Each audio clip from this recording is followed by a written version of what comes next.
kami dari kelompok 1 izin melampirkan video wawancara yang bertemakan mengenai tokoh politik, KPU, dan Bawaslu guna untuk memenuhi tugas akhir mata kuliah Pancasila. Sekian dan terima kasih. Perkenalkan, nama saya Ahmad Fuad Asim, NPM 2240401013. Kenalkan, saya Salsabila Rayu Abista dengan NPM 2240401106. Perkenalkan, nama saya Silka Julia dengan NPM 2240401063. Perkenalkan, nama saya Jumria dengan NPM 2240401112. Perkenalkan, nama saya Intan Sri Kandi dengan NPM 2240401057. Perkenalkan, nama saya Yuniati Kasari dengan NPM 2240401006. Perkenalkan, nama saya Pratiwi Wulandari, NPM 2240401100. Perkenalkan, nama saya Selviana dengan NPM 2240401018.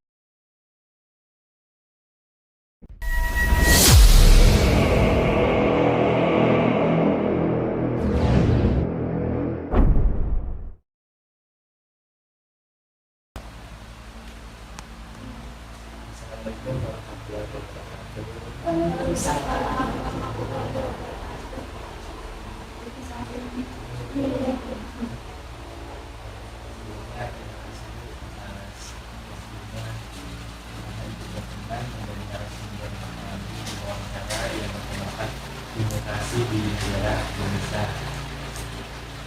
Sebelum masuk ke wawancara, izinkan kami memperkenalkan diri. Kami dari Fakultas Ekonomi, jurusan Manajemen, kelompok 1. Dulu bagaimana kabarnya?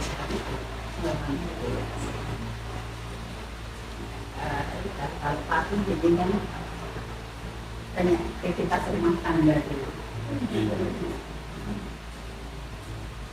Saya masuk ke pertanyaan.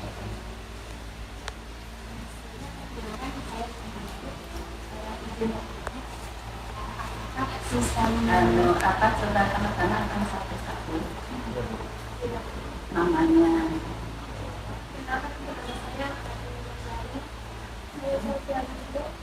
Maka nama saya Iya, gimana? kalau saya tinggal di Gimana? saya di Bandung. Kalau nama saya Fuad, saya tinggal di Bulungan. Iya, nama saya di Bulungan. Saya di sini di pos. Ini pos. Saya Salsa Bu di Karanganyar. Karanganyar. Mbaknya? Saya tinggal di Silang. Saya tinggal di Silang. Saya sendiri Silka, saya berasal dari Nunukan. Jadi di sini juga ngekos. Nggak apa-apa, malah prihatin ya. Ya, terima kasih. Assalamualaikum warahmatullahi wabarakatuh.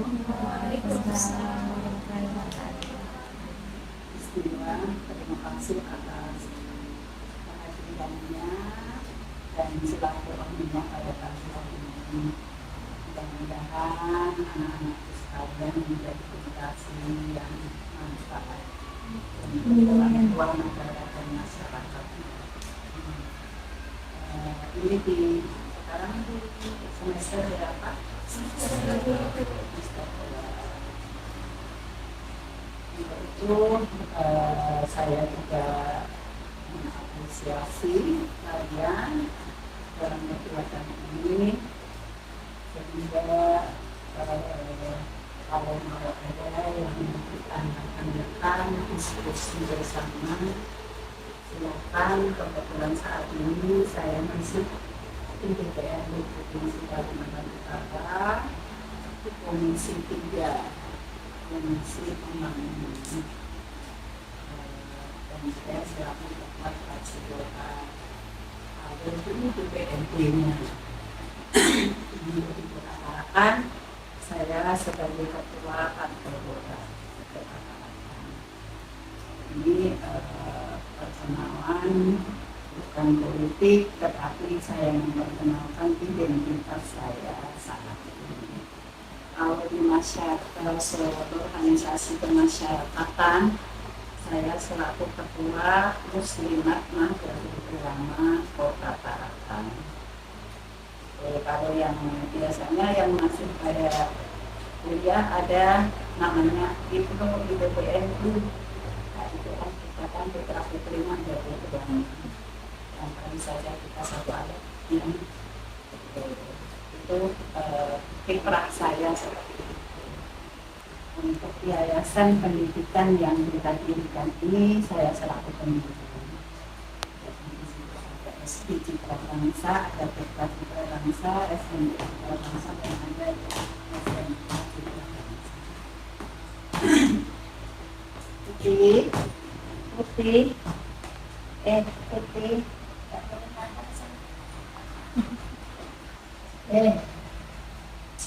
Jadi itu mungkin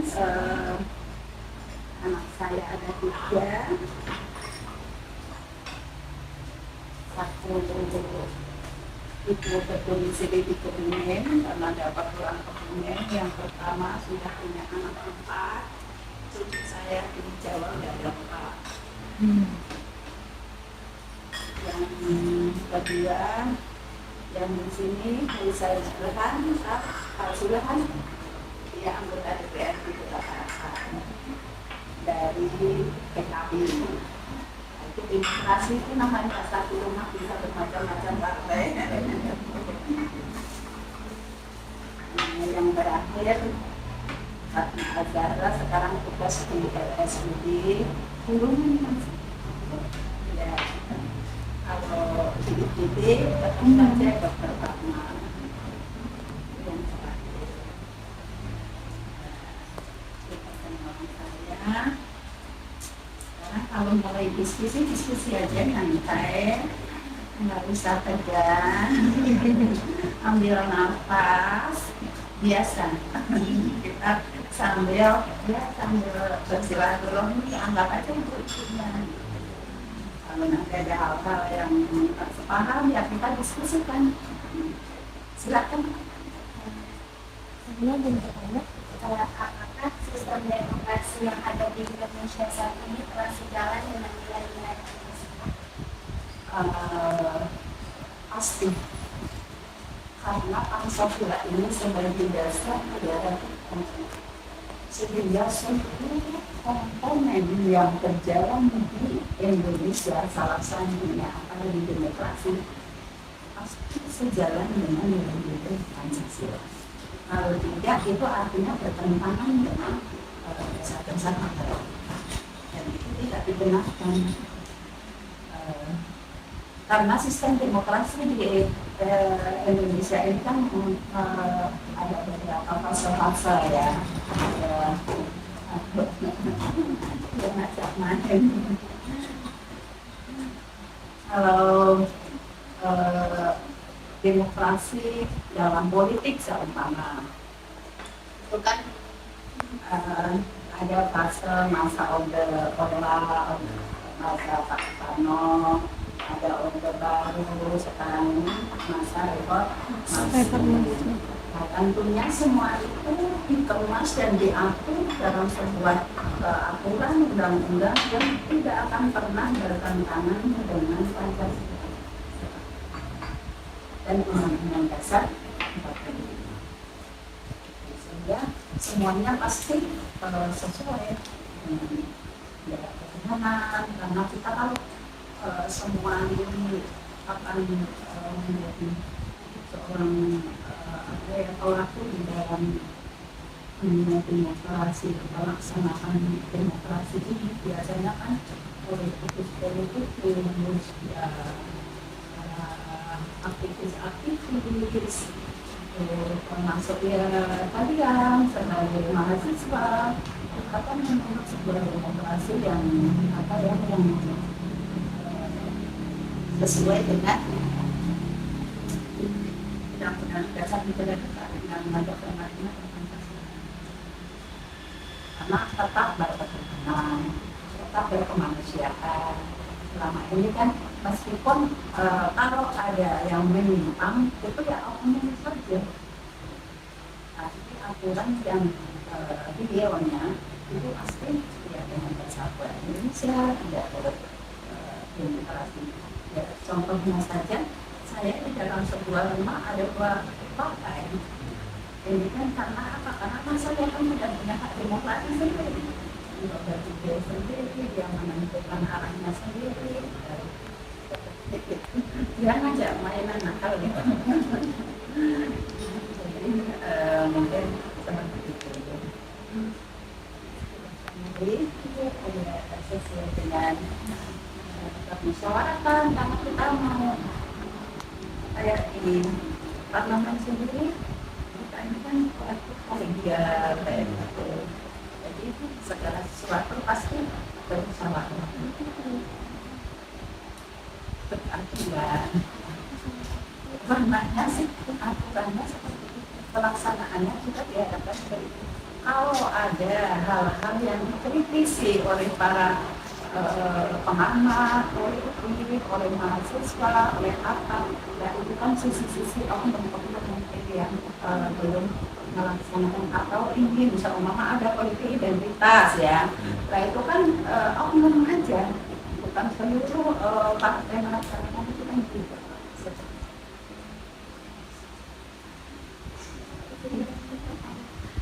Itu bagaimana peran partai politik dalam sistem demokrasi di Indonesia? Sangat berperan sekali, karena dengan partai politik melaksanakan sebuah demokrasi di Indonesia ini perannya sangat utama dalam menentukan kekuasaan. Itu kan melalui partai politik, investasi politik. Artinya bukan perebutan kekuasaan dalam masalah apa, itu bukan yang negatif, tapi yang konstruktif. Artinya seumpama ya, kita ikut di dalam pemilu calon apa, karena nanti di DPR itu kan punya 3 fungsi ya, legislasi, budgeting, controlling ya. Jadi disitulah kita akan berperan. Sehingga kenapa kita harus ikut merebut di sana, karena di sana ada kebijakan-kebijakan pembangunan apapun, untuk pendidikan, untuk kesehatan, yang kita ikut dalam bagian pengambilan kebijakan. Meskipun kita bukan sebagai budgeting, hanya kita memberikan masukan, oh harusnya sekian, tapi untuk untuk pelaksanaannya itu kan semua eksekutif. Jadi makanya ini partai politik saat sekarang ini demokrasi yang lagi lagi di dalam puncak-puncaknya, karena seluruh negara-negara yang lain itu mengapresiasi dengan adanya demokrasi saat ini yang ada di Indonesia, terbuka sekali, memilih sampai ke orang-orangnya, tidak ada sangat fair sekali gitu. Meskipun ya tidak sempurna 100% itu pasti ada. Jadi partai politik sangat menentukan jalannya demokrasi di Indonesia. Itu selanjutnya akan melakukan hal yang sangat penting dalam roda pemerintahan yang menentukan sistem demokrasi yang harus terbuka dan transparan di Indonesia. Apakah hal itu sudah dilakukan? Sudah, dengan sekarang sistem pada masa reformasi ini lebih terbuka sekali, karena sistemnya terbuka proporsional, jadi orang langsung bisa memilih orang, langsung bisa mencoblos orangnya. Kalau dulu kan hanya partai-partai ya, itu kan masih sistem tertutup. Ada lagi yang pas mau terbuka itu sistem tertutup semi proporsional, jadi sudah nomor 2 tetapi dia masih mencoblos orangnya. nanti meskipun yang di bawah itu tinggi, kalau nomor urutnya di atas itu tidak mencapai, itu tetap nomor urut di atas yang jadi. Pernah terjadi seperti itu, kan pernah ada masa-masa seperti itu. Pernah juga hanya mencoblos partai, nggak mau tahu siapa yang paling banyak suaranya di situ, yang jadi nanti yang nomor satu. Nah itu kan perkembangan demokrasi saat ini paling terbuka dan paling proporsional, karena meskipun dia di nomor kunci, kalau dia nanti karena kita memilih langsung orangnya, kalau ini mendapat suara yang terbanyak, ya dia yang jadi, yang di atas itu nggak jadi. Nah ini kan sangat terbuka sekali sistem demokrasi. Sistem demokrasinya itu sangat sekarang. Jadi adik-adik ikut caleg, ya baru di partai masih baru. Kan kita selalu kampus itu semua. Pastilah berapa ribu dapat suara, menang dia di nomor terakhir. Jadi itu yang diambil sumpahnya sebagai DPR ya yang itu. Jadi kan menggambarkan betapa dengan sistem demokrasi kita saat ini. Dan sampai kewenangan ketua, pengurus itu nggak ada kewenangan. Ada dia yang nanti itu istilahnya mengurus partai.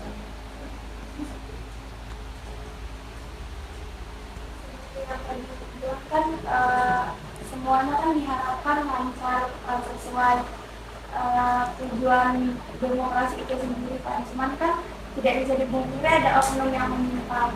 Nah, jadi terkadang kan ada pelaksanaan demokrasi yang tidak sesuai dengan nilai Pancasila. Itu apa langkah yang tepat menurut Ibu sendiri sebagai tokoh? Ya. Kalau saya sih sebagai ketua partai punya hak, punya otoritas di dalam pengambilan keputusan. Ya, ketika dia tidak loyal dengan partai, tidak dia mengkhianati partai, kan partai kita Golkar kan pasti berasaskan Undang-Undang Dasar 45 dan Pancasila tentunya kan seperti itu. Jadi makanya itu kalau ketika ada yang tidak loyal, mengkhianati partai, ada namanya PAW, pengganti antar waktu. Jadi anggota dewan itu meskipun dia duduk di DPRD bisa tetap dengan keputusan ketua yang itu, dan itu sudah disampaikan kepada struktur organisasi yang lebih tinggi. Karena saya kan di sini ketua PKK. Jadi kita sampaikan permohonan ke ketua provinsi sampai ke ketum Pak Erlangga di pusat, itu sistem yang menjadi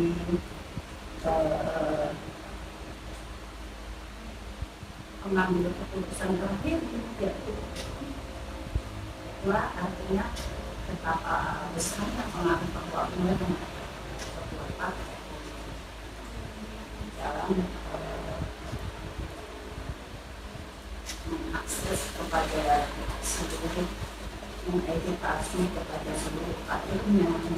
Makanya di seluruh partai politik itu ada pendidikan yang seperti wawasan kebangsaan, di DPRD ada sosialisasi itu, kemudian ini tidak menyimpang dari undang-undang dasar dan Pancasila. Baik Bu, selanjutnya seperti yang disampaikan tadi bahwa demokrasi itu pasti sejalan dengan nilai Pancasila.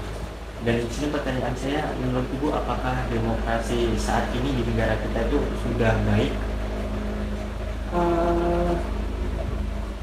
Selama saya sudah 20 tahun menjadi anggota DPR, artinya dalam 4 periode yang saya mengalami sistem tertutup profesional, mengalami masa transisi, antara Orde Baru dan Reformasi. Ya, menurut saya saat ini tentunya sebuah aturan itu kan terus berkembang akan menuju kepada yang lebih baik. Meskipun ada sisi-sisi yang merugikan.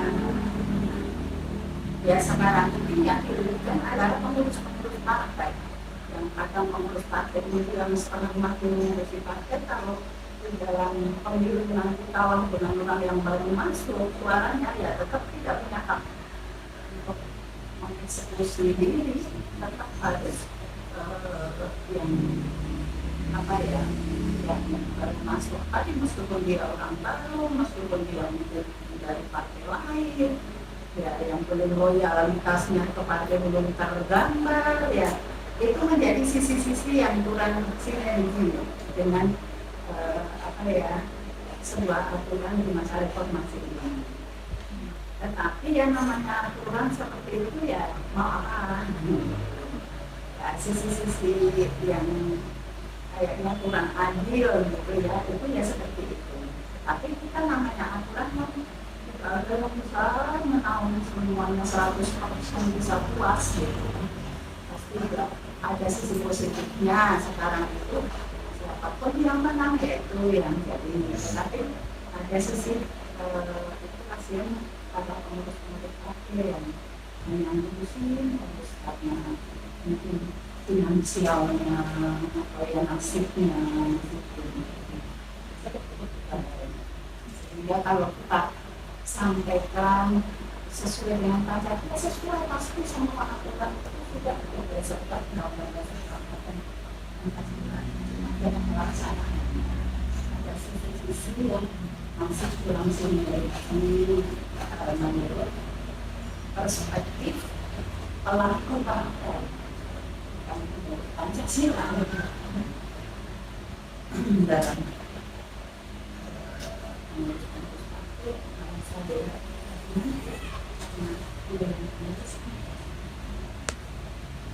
tapi ya mudah-mudahan karena ini sudah berjalan dari saya termasuk ini sudah terbuka proporsional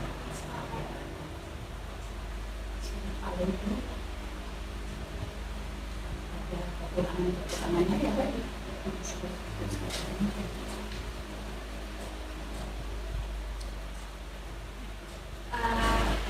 saya mau tanya, apa sih Bu yang dilakukan pemerintah buat meningkatkan partisipasi masyarakat, terutama generasi muda seperti kami, buat ikut dalam proses demokrasi? Pemerintah banyak sekali ya, kalau demokrasi dan saya kira kita di dalam ADKPU saat ini sudah melakukan dalam tahapan proses membentuk generasi muda untuk berpartisipasi dalam demokrasi ini sekarang ini juga kan ini mengedukasi ya dalam ranahnya lagi mengedukasi anak-anak kita, generasi muda kita, milenial sekarang juga banyak partai-partai politik mengadop para milenial untuk ikut dalam kontestasi politik para caleg muda-muda yang masih berumur itu kan juga artinya pemerintah membuka peluang. Kalau pemerintah itu membelenggu anak muda kan dikasih batasan umur 20 tahun, rumah itu kan, tapi kan tidak di negara kita memberikan kuota untuk milenial itu silahkan. Sehingga akhirnya demokrasi juga dalam aspek demokrasi khususnya dalam pemilu sekarang sudah bahkan kepala daerah dalam masih muda itu kan artinya apa pemerintah membuat sebuah aturan yang terbuka untuk anak-anak di bawah muda itu dalam proses demokrasi dan pelaku dalam demokrasi masyarakat seperti itu diberikan kewenangan untuk memilih sebebas-bebasnya mau memilih siapa gitu. Tidak ada aturan kayak kalau zaman orde baru dulu kan mama PNS harus ini, sekarang kan nggak ada, siapa pun boleh memilih ke arah saja. Cuma kalau kenapa kalau PNS ASN itu tidak boleh berpolitik, ya itu kan mengganggu kinerja tentunya, nanti tidak loyal dengan pemerintah karena berbeda visi misinya atau bagaimana.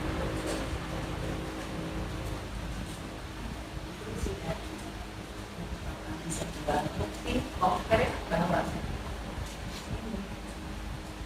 anak-anak muda juga boleh uang, dan dengan aturan pemerintah itu kan tentunya ya kayak dunia pendidikan itu kan ada subsidi pemerintah ke sana, ada namanya BOP apa itu kan ada pendidikan di sana, pendidikan demokrasi, pendidikan Pancasila, wawasan kebangsaan, ideologi negara, semua ada di situ lah. Itu kan bentuk pemerintah dalam mendorong masyarakat kita itu semua bisa memahami tentang demokrasi.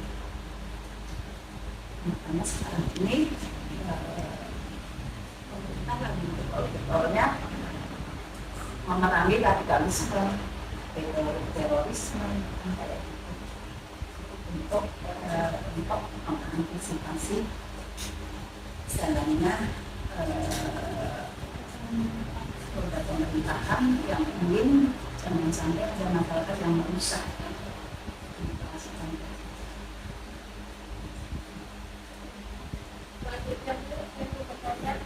Bagaimana pendapat Ibu tentang seorang pemimpin yang memegang teguh asas ini? Ya, kalau pendapat saya seorang pemimpin yang memegang asas demokrasi pasti ya. Karena seorang pemimpin dalam masalah apa yang dimaksud ya? Pemimpin di dalam pemerintahan atau di pendidikan, semua saya kira pasti merasakan demokrasi. Kalau enggak pasti bubar gitu ya. Seorang kepala daerah tidak melaksanakan demokrasi, ya kepala dinasnya bubar semua. Pasti hanya bentrok ya, karena seorang dekan di kampus tidak memberikan demokrasi kepada mahasiswanya, menghasilkan demokrasi. Itu sudah menjadi sebuah soliditas, dan itu seorang memang harus berbentuk seperti itu. Karena sekarang ini kan kayak wawasan kebangsaan apa itu, atau masyarakat terus diberikan sosialisasi, apalagi pemimpinnya. Ibu, pertanyaan dari saya itu, menurut Ibu sendiri, bagaimana esensi atau hal pokok atau inti dari adanya demokrasi di Indonesia ini yang berdasarkan dengan nilai Pancasila? Ya, saya kira sudah saya beberkan dari tadi awal sampai akhir, itulah esensinya. Bahwa demokrasi di Indonesia ini masih dan sejalan dengan Pancasila dan berdasarkan demokrasi Pancasila. Tidak ada yang melenceng. Makanya kalau ada radikalisme cepat ditumpas, ada terorisme tetap ditangkap kayak gitu. Karena apa? Demokrasi kita ini menjaga demokrasi Pancasila. Jangan sampai termodai, jangan sampai terkena, jangan sampai dirusak. Ya, yang akan karena kalau kita membiarkan ada kelompok-kelompok yang akan merusak, itu akhirnya ya seperti Taliban, Afghanistan, seperti itu gambarannya. Sebenarnya demokrasi di Indonesia ini ya sudah pas memang demokrasi Pancasila, dengan kita penduduk yang berbagai macam suku, berbagai macam agama, berbagai macam ras, itu Pancasila itulah yang paling pas untuk menaungi. Selain itu tidak ada. Itulah makanya saat ini memang kita itu harus menjaga demokrasi Pancasila Dan yang dilaksanakan sekarang ya demokrasi Pancasila. Kalau ada yang menyimpang ya cepat kan bergerak pemerintah. Kalau ada terorisme itu kan mau anti Pancasila, radikalisme mau mendirikan negara Islam, khilafah, ya kan? Nah itu kan seperti macam meskipun dalam ranahnya pemerintah. Kalau kita sebagai mahasiswa ya nggak usah ikut-ikutan ya kelompok-kelompok kayak gitu. Untuk apa ya? Untuk menjaga demokrasi Pancasila ini supaya kita nggak tertipu dalam aliran khilafah ya, tidak tertipu dalam terjerumus ke kelompok terorisme. Itu kan yang mau mengobrak-abrik negara kita yang menjalankan Pancasila, demokrasinya juga Pancasila, semua itu berlandaskan organisasi pun sekarang harus punya dasar ADART itu Pancasila. Diwajibkan karena kita menjaga sebuah demokrasi. Baik Bu, itu tadi pertanyaan dari kami. Alhamdulillah sudah terjawab semua. Terima kasih atas ilmunya. Jadi di sini kami bisa menambah wawasan yang disampaikan tadi mengenai demokrasi, bahwa demokrasi itu sejalan dengan nilai-nilai Pancasila.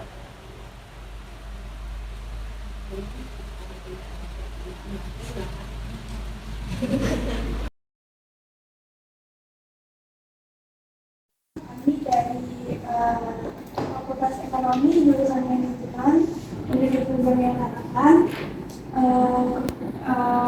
Kami ada tugas dari mata kuliah Pancasila dengan dosen kami Bapak Dr. Muhammad Ilham Abdul. Ya. Jadi maksud dari tujuannya adalah mungkin kan di sini akan wawancara sekaligus diskusi dan mengambil ilmu dari Bapak tentang konteksnya dalam ranah apakah Indonesia demokrasinya sudah sejalan dengan ideologi kita Pancasila. Oh, langsung bertanya? Dan langsung Anda memperkenalkan masing-masing. Kita perkenalkan diri dari teman saya. Perkenalkan nama saya Saya punya perasaan. Saya juga. Saya Inasi. Saya salah satu saya yang di sana rekomendasi adalah Pak Hashim. Yang minim ya cukupnya obat itu. Bagikan sendiri lah kan. Terima kasih banyak kok waktu yang Bapak dan bersedia menjadi narasumber. Ada beberapa pertanyaan masing-masing. Iya, silakan. Oke. Kalau misalkan mau masing-masing langsung aja kali ya. Jadi mulai siapa dulu yang bertanya, mau kan nanti saya langsung jawab. Satu pertanyaan langsung saya jawab atau dua pertanyaan saya jawab atau semuanya mulus editor. Pertanyaan langsung jawab. Oh gitu ya, boleh. Saya mau bertanya Pak, jika ada isu budaya pemilu, apa dampaknya jika itu? Dampaknya banyak. Dampaknya yang pertama kan bicara pemilu itu kan bicara anggaran negara. Sementara tahapan sudah berjalan, artinya sudah ada anggaran yang sudah ditetapkan oleh negara. Nah, ketika tahapan itu ditunda, maka tahapan yang sudah berjalan dan anggaran yang sudah dikeluarkan menjadi tidak efektif dan efisien. Dan dijalankan. Terus yang kedua, jika anggaran tidak efisien, maka tidak menutup kemungkinan akan ada penambahan anggaran baru. Karena kalau misalnya penundaan kan harus merubah undang-undang yang ada. Karena pemilu ini sudah ada nomenklaturnya dan sudah ditetapkan. Berarti peraturan pemerintah mengganti undang-undang. Dan itu persentasenya sangat sulit. Kalau dari bawah tidak mau masuk ke ranah sana, karena kita kan pelaksanaan undang-undang mengambil kebijakan. Jadi kalau memang undang-undangnya itu lanjut, regulasinya lanjut, ya kita lanjut. Kalau memang ditunda, seperti kayak Pilgub 2020 ini, biasanya penundaan kan harus ada alasan kuatnya. Kalau 2020 penundaannya karena ada bencana alam yang kita kenal dengan COVID. Nah, sekarang kalau mau ditunda apa alasannya? Ya, bencana alam tidak ada. Kan harus ada acara. Penundaan pemilu kan umumnya ketika dia tidak ada bencana alam, maka yang kedua bencana alam. Di Indonesia misalkan gempa, tsunami, jadi itu bisa. Tapi itu pun kalau cuma satu wilayah saja tidak akan berdampak apa-apa kan. Wilayah itu aja.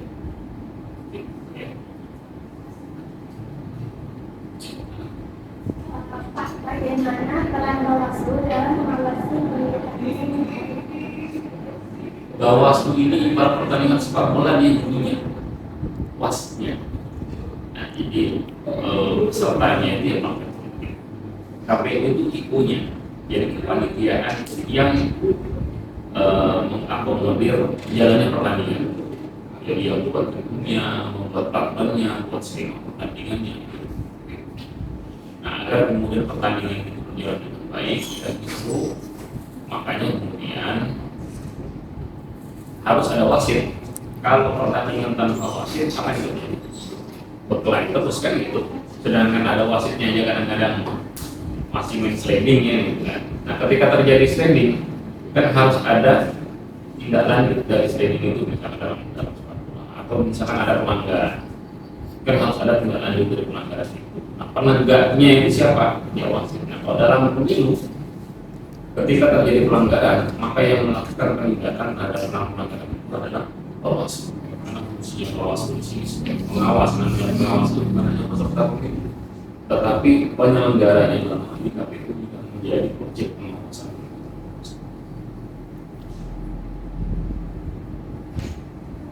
Oke, lanjut. bagaimana Bawaslu bekerjasama dengan pihak-pihak terkait seperti partai politik dan media dalam memperkuat demokrasi melalui pengawasan pemilu. Bagaimana yang Bawaslu? Kalau bicara Bawaslu, grand design Bawaslu itu ada 3: pengawasan, pencegahan, dan penindakan. Nah, secara pengawasan, maka kita mengawasi jalannya pemilu di setiap tahapan. Nah, jadi harus tahu nih. Jadi pemilu itu bukan hanya pada tanggal 14 Februari 2021. Sekarang udah jalan tahapan pemilu. Nah, salah satu tahapan yang berjalan adalah tahapan pencalonan DPRD, pencalonan DPD, ya, pencalonan DPR itu mulai dari RI, provinsi, DPRD provinsi, dan DPRD kabupaten kota. Nah, kemudian di saat yang bersamaan ini ada tahapan yang namanya pemungutan daftar pemilih yang saat ini sudah berada di titik DPSHP atau daftar pemilih sementara hasil pemilihan.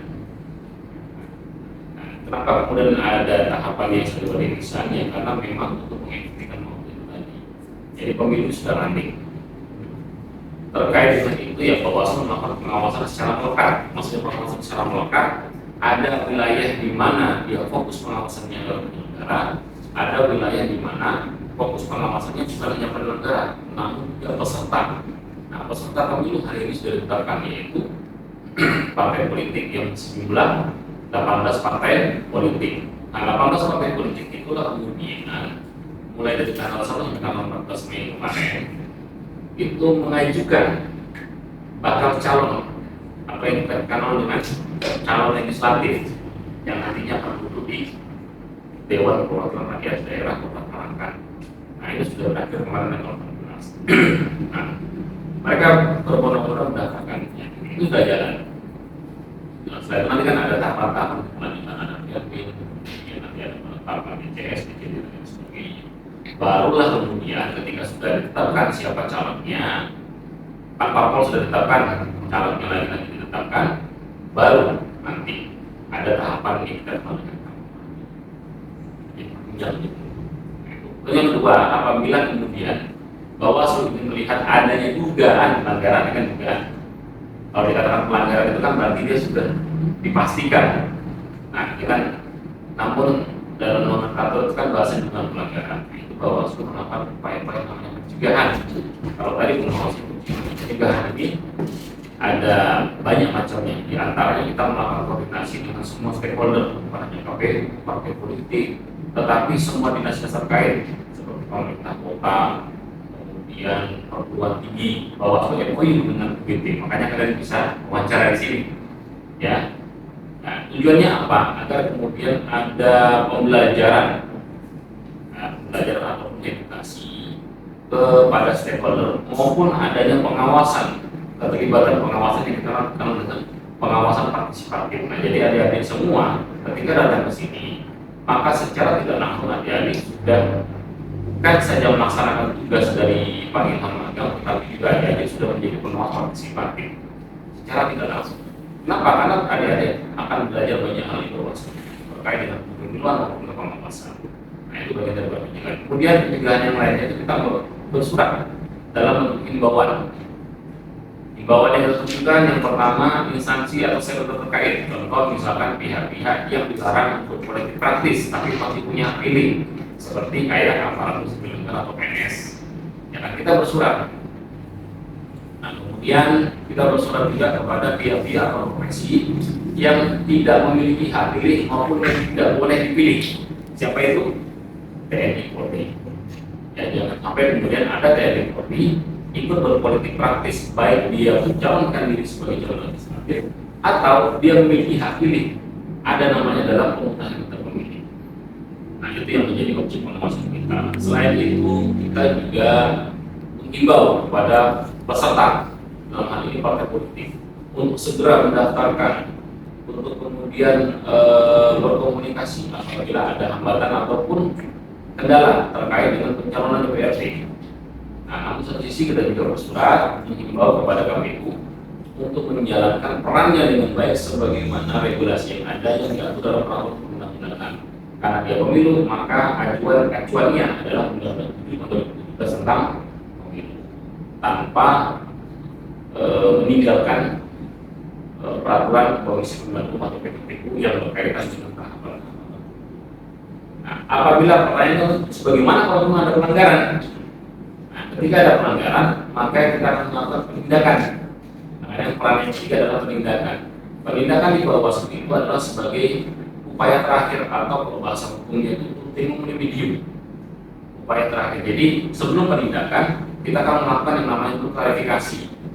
Ya, misalkan kayak kalian nanti pakai baju partai kampus, boleh pelanggaran ini karena kampus ini kan tempat pendidikan netral. Kenapa? Pada kampanye, jangan masih LGBT lagi, anak ekonomi lagi gitu kan.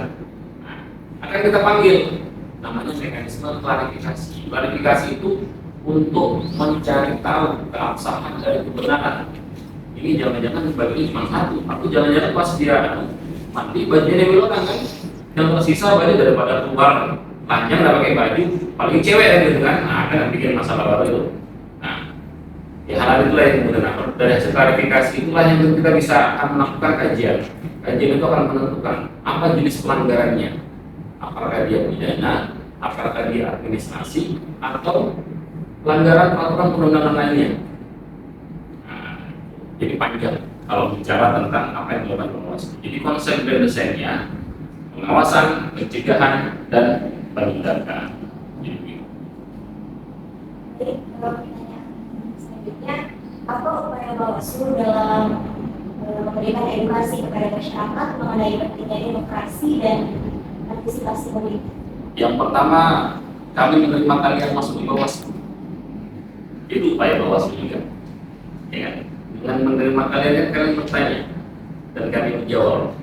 Dan pertanyaan itulah yang kemudian akan menjadi khazanah ataupun wawasan kepemiluan bagi kalian yang ada di sini. Yang kedua, Bawaslu bukan saja menerima atau merangkul dari akademisi dalam notabene di universitas ataupun perguruan tinggi. Kita juga merangkul pelajar atau pemilih umum. sejak tanggal 8 kemarin Bawaslu Kota Tarakan itu melakukan sosialisasi partisipatif pelajar, yaitu sosialisasi terkait dengan pemilih pemula mulai dari SMA negeri, SMA swasta, bahkan madrasah aliyah ya, yang totalnya itu ada sekitar 21 sekolah menengah atas sederajat. Nah itu kita lakukan mulai dari tanggal 8 kemarin. Tujuannya agar kemudian pelajar-pelajar Indonesia atau pelajar-pelajar di Kota Tarakan ini memahami 3 hal. 1, kalau dia usia 17 tahun, dia punya hak pilih. Terus yang kedua, bicara hak pilih, maka dia harus punya kemampuan untuk mencari tahu, kemampuan untuk melihat, kemampuan untuk mengkritisi. Apakah kemudian para calon ini layak untuk dipilih atau tidak? Ya, agar pelajar-pelajar ini tidak memilih berdasarkan isi tasnya, tetapi berdasarkan kapasitasnya. Nah, ini penting. Apalagi pelajar di Kota Tarakan ini, pelajar SMA banyak sekali. Meski berprediksi bahkan 2024 ini Kaltara atau Kota Tarakan akan mendapatkan bonus demografi sekitar 60% itu dari kaum milenial. Apa itu kaum generasi muda yang notabene adalah pelajar dan mahasiswa. Nah itu kemudian kita dalam waktu dekat akan melakukan kegiatan kepemiluan dalam bentuk debat pelajar tingkat SMA sederajat. Nah, kalau nggak salah tuh insya Allah tanggal 22 bulan Agustus kalau nggak ada perubahan. Nah, bahkan kita kemarin sempat di tahun kemarin kalau nggak salah itu ada debat kepemiluan tingkat mahasiswa. Nah, ini rencananya kami juga kalau nggak ada halangan kita sedang menyusun untuk melakukan debat pemilu tingkat mahasiswa. Kalau kemarin yang menjadi tuan rumahnya itu UPT dan juaranya rata-rata UPT karena sampai detik ini kan rata-rata yang menguasai itu. Tapi kita undang semua mahasiswa. Kemudian kita juga pernah melakukan lomba terkait dengan KTI, karya tulis ilmiah, mulai dari tingkat pelajar, mahasiswa, bahkan umum. Ya, kalau umum kan hampir semua rata-rata juara 1, 2, 3 itu dari dosen UGT. Kalau nggak salah itu Pak Ilham Agung salah satunya yang mendapatkan juara. Nah, itu selain itu kita juga melakukan Bawaslu Tusukan. Jadi Bawaslu Tusukan itu Bawaslu turun ke lapangan, belusukan ke masyarakat marginal. Ya, maksudnya masyarakat marginal ini masyarakat yang di daerah-daerah perkebunan, wilayah pesisir, yang di ujung timur, di ujung utara, itu kan yang tidak terlalu mendapatkan informasi terkait dengan adanya informasi terkait dengan adanya kepemiluan dan sebagainya. Nah itu kita datang, kita kasih pemahaman terkait dengan jenis pelanggaran, bukan pelanggaran, kenapa harus memilih dan lain sebagainya. Sebagaimana kalau menemukan itu bukan pelanggaran, dan kemana dia harus melapor, siapa yang boleh melapor. Nah ini penting tujuannya agar adanya kesadaran secara kolektif di masyarakat, yang mana kesadaran kolektif ini tentu saja akan kemudian menghasilkan pemimpin bangsa yang baik, ya, yang ketika dia berkampanye yang dia tawarkan adalah visi misinya. Jadi bukan pemimpin yang mengandalkan isi tas saja. Kalau seperti itu kita setiap kali pemilihan, setiap kali pemilu kita akan selalu mendapatkan pemimpin yang korup, karena dia akan berpikir, aku sudah keluar berapa puluh miliar. Ya begitu dulu apa yang pertama kali dipikirkan? Mengembalikan modal. Karena setiap kali pemilu, salah satu penyakit demokrasi yang sering terjadi adalah money politik, kemudian ujaran kebencian, hoax, politik identitas, isu sara. Nah ini kan dampaknya ini panjang gitu. Sudah selesai pemilu, ini masih panjang. Yang tadinya berteman akhirnya bisa jadi bermusuh, yang saudara bisa jadi tidak bertempur, yang pacaran bisa putus, ya kan? Yang suami istri dia kadang-kadang bisa cerai. Gitu kan? Apakah ini cuma ngomong kosong? Tidak, ada fakta di masyarakat. Jadi itu jawaban saya. Makanya perlu ada kecerdasan bukan hanya kecerdasan dari pesertanya, tetapi juga pemilihnya juga harus cerdas. Oke, lanjut. Baik, lanjut selanjutnya urgensi atau tindakan apa yang dilakukan KPU terhadap pemilu serentak ini yang akan dilaksanakan pada bulan Februari dan November mendatang. Sama-sama tanya jadi KPU terkait. Kalau di sini Bawaslu, banyak berkaitan dengan Bawaslu ya. Apa? Urgensi apa yang urgensi dari tindakan apa Bawaslu terhadap pemilu serentak yang dilaksanakan pada bulan Februari dan November mendatang. Urgensi serentak. Apa maksud dari pertanyaan itu bagaimana? Saya nggak bingung. Maksudnya gimana? Yang konkret apa yang mau ditanyakan? Apakah dia bicara tentang kerawanan? Apakah dia bicara terkait dengan mekanisme pengawasan?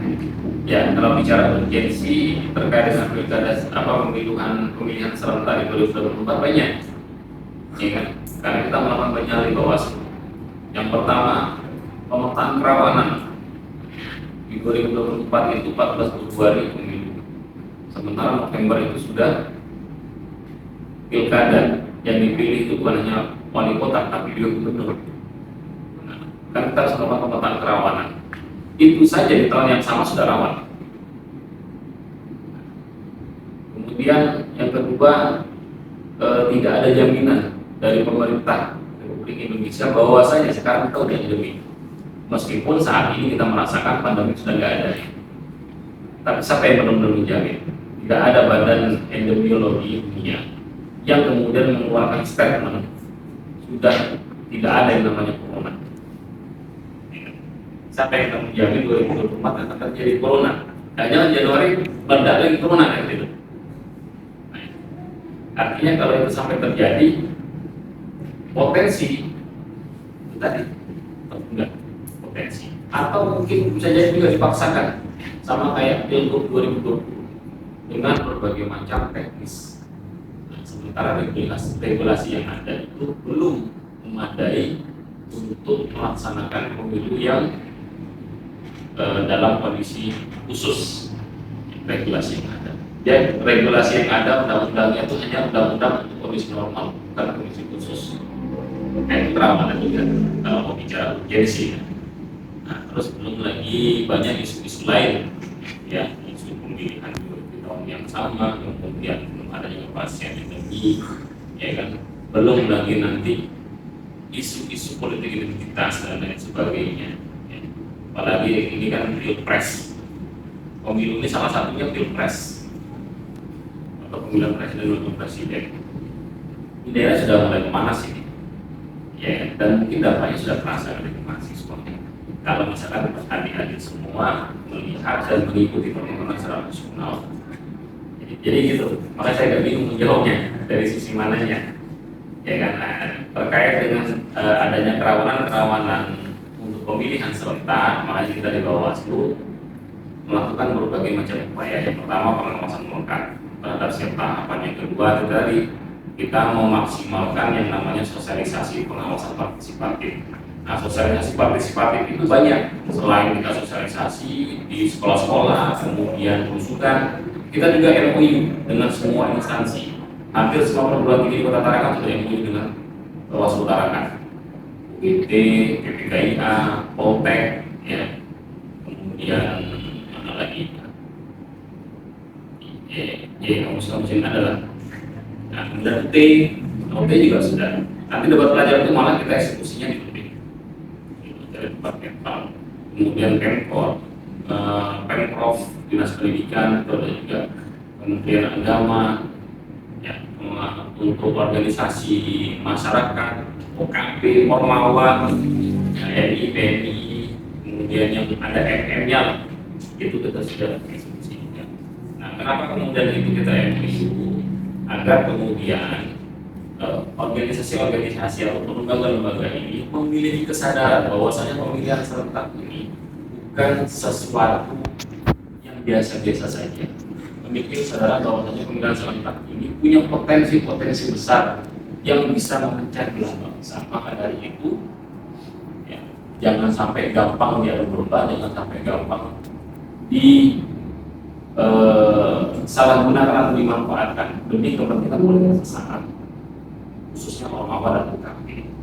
Nah, ini kadang-kadang ini kan banyak calon-calon yang muncul atau lahir dari Ormawa. Maksudnya Ormawa ini senior-seniornya, bukan ketika dia sudah berorganisasi. Enggak. Kalau Ormawanya saya meyakini organisasinya netral, OKP-nya netral. Nah, itulah salah satu tujuannya, mengajak bahwasanya yang namanya keorganisasinya kayak pemuda, Ormawa, masyarakat untuk tetap netral dan menjaga kondusivitas pada pemilihan serentak itu. Itu baik-baik. Itu juga ya, kalau dibilang urgent, pemetaan kerawanan lebih urgent lagi. Karena kita ada yang namanya kalau pemetaan kerawanan itu melahirkan produk yang namanya IKP, Indeks Kerawanan Pemilu. Nah, panjang lagi untuk kita 3 hari lagi cari. Karena dia ada 4 dimensi, 4 itu melahirkan 16 subdimensi. 16 subdimensi melahirkan sekitar 80 subdimensi lagi. Panjang lagi dalam 3 hari lah. Kopi itu dan makan di sini. Oke, lanjut. Jadi gitu ya, ya. Jadi di sini Ya. seperti Bapak bilang tadi, bahwa kita memilih komiti jangan melihat dari tasnya atau dari kapasitasnya atau visinya. Namun seperti yang kita lihat pada dari periode itu sebelum pemilu atau sesudah masa tahun masih banyaknya ditemukan politik atau serangan fajar pada masyarakat supaya dapat suara terbanyak. Terus bagaimana cara menenangkan masyarakat agar tidak terbawa pengaruh hal tersebut, dan bagaimana cara Bawaslu mengantisipasi money politik tersebut supaya tidak mengganggu aktivitas masyarakat. Ya, kalau serangan Fajar ya. Makanya Fajar sekarang kan terkenal manis-manis gitu. Beda ya? Beda. Bahkan sekarang sudah gak ada lagi serangan Fajar. Kalau kalian gimana?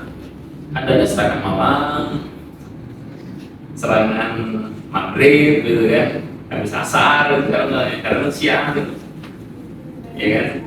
Justru serangan Fajar sekarang tidak efektif karena orang udah sibuk tuh, udah bergerak suara itu. Kan serangannya tidak Fajar ya, tengah malam 12 gitu. Ya, kalau itu kan yang pertama kita melakukan sosialisasi dari itu. Jadi begini prinsipnya itu. Kenapa kemudian itu terjadi? Karena berbagai macam faktor. Satu, masyarakat tidak paham dengan regulasi yang ada. Ya, kalau kita mau kembali kepada regulasi yang ada itu di dalam Undang-Undang 7 bahasanya jelas.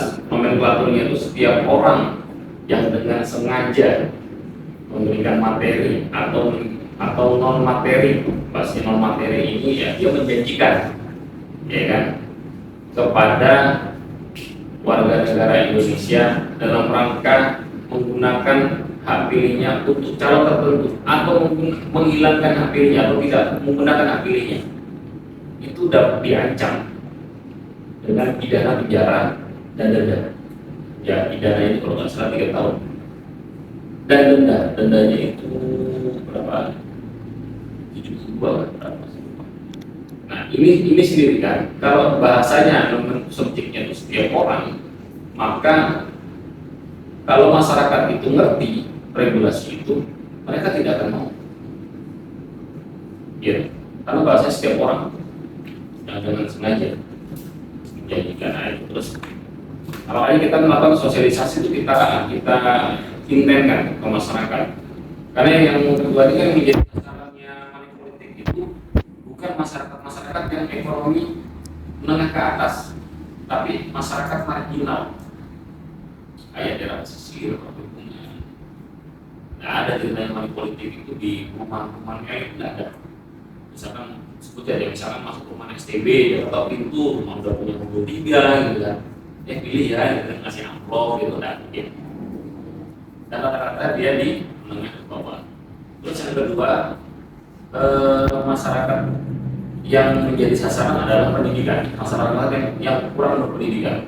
Tapi kalau masyarakat itu memiliki pendidikan yang cukup tinggi, contohnya kayak kalian saja itu kan sudah jadi mahasiswa, kemudian sudah sarjana, apalagi sudah S2, S3, kan pasti tidak mau. Gitu. Nah, masyarakat sendiri ini kalau mau dikelompokkan tipologinya kan berbagi macam. Ada masyarakat yang tipologinya pragmatis. Pragmatis ini adalah masyarakat yang sudah siapapun yang terpilih, tetap tidak benar kaya, tetap tidak benar pacar kan gitu. Tetap juga aku sakit dengan kuliah susah dapat beasiswa lagi gitu. Jadi apatis. Nah, ketika dia paradigmanya itu pragmatis, maka ya sudah dia manfaatkan fenomena itu untuk menerima, atau bahkan dia menjadi bagian daripada tim sukses yang melakukan pelanggaran-pelanggaran. Kan itu rezeki bagi sebagian orang yang lebih pragmatis. Nah, kemudian tipologi masyarakat yang kritis. Kritis ini tipikal masyarakat yang berpendidikan.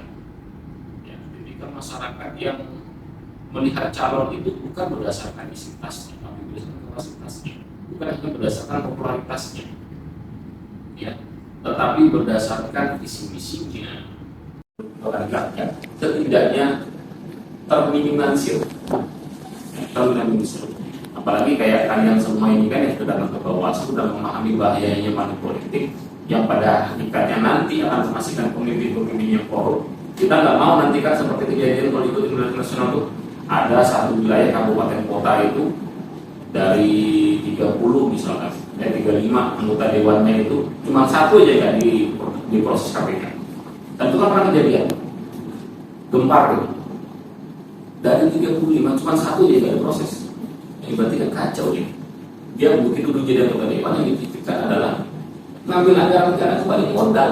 Jadi polanya itu bukan birokrat, tetapi pola dagang, untung dan rugi. Akhirnya itulah yang dilakukan oleh Bawaslu. Selain kita bekerja sama dengan kepolisian kejaksaan yang tergabung dalam satuan khusus namanya sentra gabungan. Nah, jadi ketika adanya kayak money politik ini masuk kategori pelanggaran pidana. Nah, semua bentuk pelanggaran pidana itu ditangani oleh Bawaslu. Kemudian nanti ketika dia masuk pembahasan berikutnya, dia akan bersama dengan kejaksaan dan kepolisian. Nah, jadi jangan main-main. Makanya money politik ini kalau bagi-bagi bank, apapun serangan pajak, serangan malam, itu serangan siang itu ketika dia masuk money politik dan sudah terbukti dan Bawaslu Tarakan pernah memproses dan memperjarakan orang terkait dengan money politik. Nah, jadi itu ya jawabannya. Baik. Oke, lanjut. Ini seharusnya lebih kritis nih pertanyaan karena yang terakhir itu biasanya lebih bagus. Apa tantangan terbesar dari KPU dalam Bawaslu? Kalau tantangan terbesar dari Bawaslu dalam menjalankan tugas dan di mana Bawaslu sendiri menghadapi? Ya, tantangan terbesar ya. Dan mana menemukan orang yang matang badannya besar-besar. Tantangan terbesar. Kalau bicara tantangan terbesar, ya masuk. Ya masuk. Tunggu aja deh. Kalau bicara tantangan terbesar, banyak sekali. Ya, kalau dijabarkan.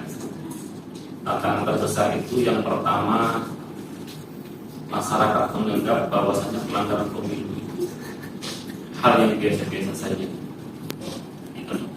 Bisa ya sudah apa? Bukan membuatnya ya? Bukan. Oh iya sudah. Ya. Ini kan problem itu problem. Terus yang kedua, yang namanya kontestasi itu kan orang mau semua menang. Jadi calon itu atau peserta pemilu itu lebih siap menang daripada siap kalah. Itu tantangan juga. Kenapa saya bilang tantangan? Ketika orang hanya siap menang dan tidak siap kalah, maka dia akan cenderung melakukan cenderung menghalalkan segala cara bagi saya. Kalau ada dari pengacara acara. Nah, dan yang sering terjadi kalau sudah di ending dia sudah tahu mau kalah, dia tidak pakai jurus mabuk. Maksudnya jurus mabuk itu semua dia jadikan masalah, semua dia laporkan. Meskipun kadang-kadang itu tidak relevan, gitu kan. Wah itu kemarin itu tidak netral itu, dan gimana Bawaslu itu kan masa dia pakai jilbab yang warnanya sama kayak dengan partai ini ya. Dan kadang-kadang tidak relevan, itu namanya jurus mabuk dan itu terjadi. Wah ini pasal BT yang tidak kehilangan hak pilihnya, di mana Bawaslu ini kan. Jadi berupaya untuk melemahkan status penyelenggara, sehingga kalau penyelenggara khususnya Bawaslu dia terjadi yang namanya distrust dari masyarakat, apa yang terjadi? Maka legitimasi pemilu akan diragukan. Kalau legitimasi pemilu akan diragukan, dia berharap terjadi pemilihan. Nah, kalau jadi pemilihan ulang, panjang sekali tuh ceritanya itu. Anggaran sudah, tahu berapa anggaran pemilu ini? Ada yang ikut berubah di Indonesia. Nah, anggaran pemilu kita ini cuma 6 T. Kalau buat dipakai buat anak UGT itu ya saya bisa nyanyi. Ada yang bayar kampung, tidak bayar UKT ya, tidak gratis ini. Dan itu untuk pemilu saja. Dan pemilu gimana letak anggarannya? Besarnya anggaran banyak di antaranya logistik. Nah, makanya kan semua harus tersistem dan terhitung secara praktis. Saya tuh kalau mau bicara terkait dengan yang ditanyakan tadi, jadi panjang ceritanya. Ini kalian gimana ya? Atau mungkin ada yang ada yang pas ada jawaban saya. Menghadapinya, kita hadapi tawa dari mas. Ya, kalau menghadapi kan di Bawaslu ini yang pertama saya bilang tadi, kita melakukan pemetaan. Jadi sebelum masuk ke tahapan, Bawaslu itu melakukan yang namanya pemetaan kerawanan. Pemetaan kerawanan itulah yang kemudian melahirkan yang namanya IKP atau Indeks Kerawanan Pemilu. Nah, dalam Indeks Kerawanan Pemilu itu sudah ada peta-petanya nih. Dimensinya mana? Ini dimensi, misalkan dimensi sosial, dimensi kultural, misalkan dimensi partisipatif, akademisi, sama-sama. Ya, kita gabung, bahkan di Bawaslu ini kita ada yang namanya kelompok kerja atau Pokja. Pokja itu unsurnya bukan hanya dari Bawaslu, tapi ada unsur luar. Ada di antaranya akademisi, ada praktisi hukum, ya, ada dari pihak keamanan. Nah itu dah dari kelompok kerja itulah yang kemudian nanti akan merumuskan bagaimana strategi-strategi yang efektif dan efisien di dalam melakukan pengawasan. Nah, terlepas kita melakukan pengawasan secara aktif, karena kalau bicara pengawasan itu ada dua, ada pengawasan aktif, ada pengawasan pasif. Pengawasan aktif ini adalah pengawasan yang lahir dari pengawas-pengawas Bawaslu jajarannya, mulai dari kota sampai kelurahan yang tertuang di dalam laporan hasil pengawasan. Itu pengawasan aktif. Nah, kalau pengawasan pasif adalah pengawasan-pengawasan yang lahir dari masyarakat yang kita kenal dengan pengawasan partisipatif. Indikatornya dari laporan yang masuk. Kemarin Bawaslu pernah mengadakan namanya sekolah pemilu. Alhamdulillah dari situ banyak mahasiswa melaporkan dosennya. Dan kita proses. Karena begitu jadi kadernya masuk misalnya sekolah pemilu atau kan kemarin kita ada 3 angkatan sudah itu sekolah kader pengawas partisipatif. Nah, itu kita saring, ya kan, yang memenuhi kualifikasi, biasanya kita didik itu. Kegiatannya selama 3-4 hari di hotel, tapi jangan khawatir, makan enak di hotel, selesai dikasih uang sangu per hari. Ya misalnya uang sangu itu buat teman-teman kelas. Nah, belum lagi mentornya itu mulai dari tingkat nasional sampai tingkat kota yang menjadi agent of change terkait dengan pemilihan. Jadi kalau misalkan dia kembali ke organisasinya, ya apapun namanya itu baik di awal PKP, dia bisa memberikan pemahaman. Kalaupun dia masuk ke ranah politik, dia menjadi aset yang berharga. Kenapa? Karena dia sudah tahu mana yang melanggar dan mana yang tidak melanggar. Nah, itu Kalaupun dia kembali ke kampusnya, insya Allah dia akan melaporkan ke dosennya kalau memang melanggar. Dan itu sudah terjadi di beberapa tempat yang ke kampus ini. Ya, karena itu masuk data yang dikecualikan. Ya. Oke, ada. Ya, pertanyaan Pak ini pamungkas biasanya. Apa sebenarnya? Berapa efektif sih bahwa pelaksanaan demokrasi ini bersifat netral dan berjalan sesuai dengan Pancasila yang bagaimana kita tahu bahwa Pancasila itu merupakan dasar dari negara. Namanya siapa? Silka juga. Silka juga. Oh, Silka juga. Seberapa efektif? Seberapa efektif? Indikatornya apa? Efektif dan tidak efektif. Ya, kalau bicara efektif dan efisiensi, apa nanya indikatornya apa?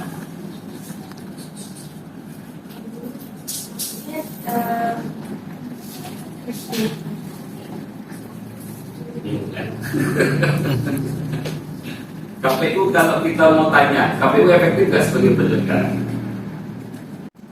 Nah, kalau di KPU itu salah satu barometernya yang menjadi alat ukur adalah pemilih. Ya kan? Kalau dia pemilih masyarakat yang kemudian memilih itu mencapai di atas 60% bahkan 70%. Kalau kemarin itu cukup tinggi, dia mau hampir mencapai 80%. Maka KPU dianggap efektif sebagai penyelenggara. Ya kan? Jadi kalau ukurnya masyarakat dapat memilih. Ya kan? Ini teman-teman harus paham juga indikator-indikator ini. Kalau mau bicara efektif dan efisien. Nah, terus kalau Bawaslu di mana? Bawaslu efektivitasnya itu diukur dari misalkan satu dilihat dari kuantitas pelanggarannya. Kuantitas pelanggarannya banyak apa sedikit? Kalau kuantitas pelanggarannya misalkan jumlah pelanggarannya sedikit, berarti di satu sisi Bawaslu efektif di dalam melakukan sosialisasi. Berarti masyarakat belajar dari sini, ya kan? Kalau pelanggarannya itu tinggi, ya berarti masyarakat ini gampang dimanfaatkan. Saya datang ke rumahnya siapa? Ya, Julia. Bisa dipanggil apa? Silka apa Julia? Silka. Nah, datang rumah Silka. Itu dibahas lagi. Nanti kalau Pak kasihan lah, bayar kan gitu. Tapi kalau jadi koordinatornya dulu nih, mau bagi-bagi uang sampai RT nih. Gitu. Dan ternyata masyarakat lapor gitu. Dan itu kita pernah proses kasus itu kalau nggak salah di wilayah Tarakan Timur, satu RT. Bayangin kita proses satu RT, nggak sakit itu RT. Nah, itu yang melapor juga masyarakat. Pas kebetulan yang tinggal di situ ada pengawas. Jadi pengawas juga diantar ke rumahnya. Cuman yang ngasih ini nggak tahu kalau itu adalah pengawas di tingkat kecamatan. Dijadikan semua itu proses karena kita tulis. Dan itu terjadi resistensi di masyarakat. Karena masyarakat menganggap bicara begitu, bicara pesta demokrasi. Bicara pesta kan berarti kita senang-senang dong. Bagi-bagi duit, bagi-bagi sembako, bagi-bagi apa, pokoknya ada yang bisa dibagi gitu. Jadi nanti dia terjadi masuk apa tidak, dihukum atau tidak. Jadi silakan. Ya, itu jawaban saya terkait dengan efisiensi pengawasan juga masuk. Oke, ada lagi yang bertanya? Sudah. Sudah punya HP ini semua? Ada yang orang Tarakan? Oh, orang Tarakan banyak. Jadi orang mana? Oh, bukan. Bunyi ya. Nah, karena kalian sudah di Bawaslu, ini kan sudah masuk tahapan HP ini. Sekarang saya minta teman-teman bawa HP semua kan?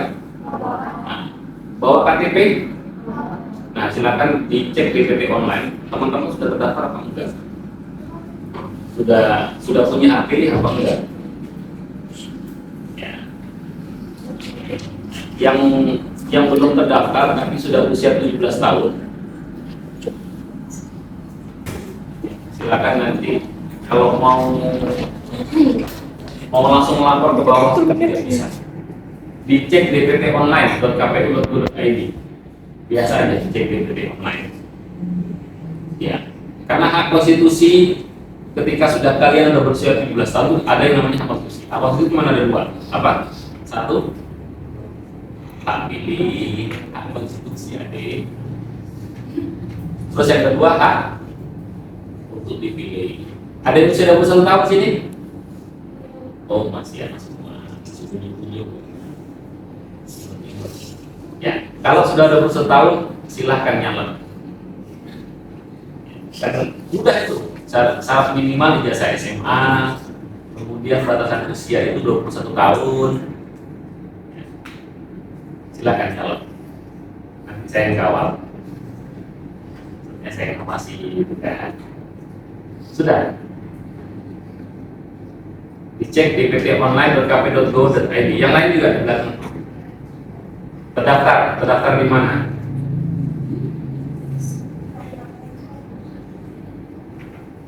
Iya, di TPS berapa? Kan ada 1 TPS-nya. TPS 6 di Gunungan. Kok Karanganyar? Yang di sini? Oh, udah ngecek? Udah bawa KTP-nya? Oh ya sudah. Sudah terdaftar. Terdaftar semua? Terdaftar semua ya? Ini masnya nih? Oh, udah bawa KTP. Yang lain ada nggak yang tidak terdaftar? Nggak ada ya?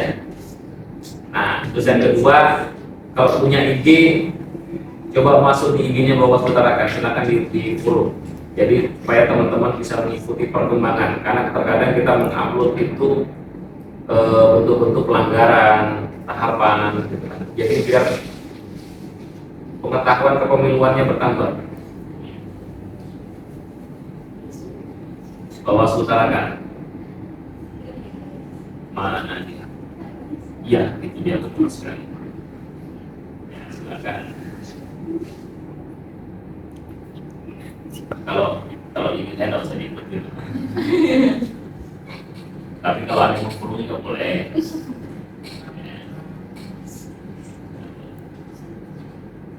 Nah, kadang kita memposting segala bentuk kegiatan. Jadi teman-teman bisa melihat. Karena ini kan ada paradigma yang menurut saya tidak sehat terkait dengan penyelenggara. Oh, apa nih kerjanya Bawaslu KPU ini? Ini kan belum 14 Februari, kayaknya makan gaji buta sama. Nah, ini kan paradigma yang salah. Justru tahapan sekarang sudah lagi. Tahapan yang berat ini tahapan-tahapan saat ini, pencalonan, peserta pemilih, kampanye. Nah, itu. Jadi teman-teman bisa melihat. Ya. Bahkan teman-teman semua yang notabene mahasiswa, kalau saya meyakini, saya dulu juga mantan mahasiswa ya, saya bisa lebih kritis, dan saya mengharapkan mahasiswa ini kritis. Ya, jadi kalau misalkan mantap ini, kok nggak ada pergerakan di Bawaslu ini, silakan dikritik, bisa open. Nah, namun kasih kesempatan saya dan pimpinan yang lain, nggak usah banyak, 5 menit saja untuk menjelaskan. Jadi begitu ya teman-teman ya. Sudah keluar semua? Sudah ya. Oke, terima kasih.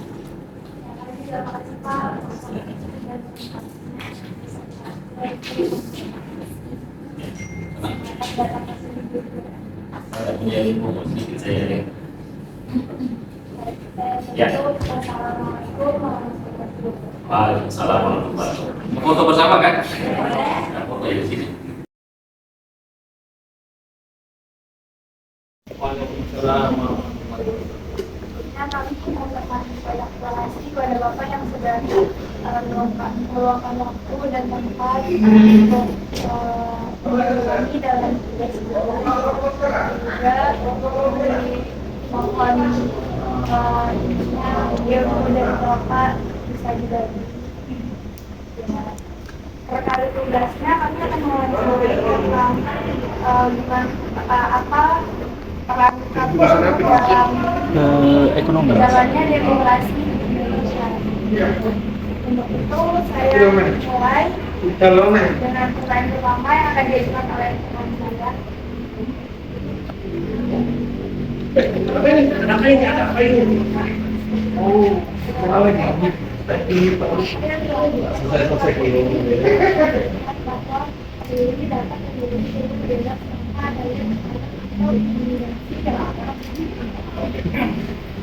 Baiklah, terima kasih komentar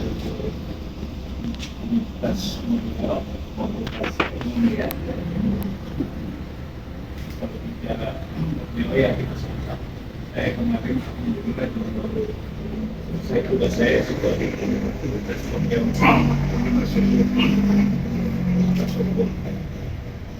terkait dengan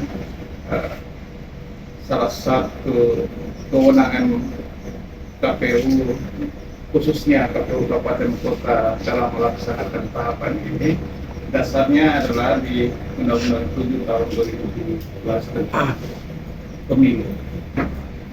Itu jelas bahwa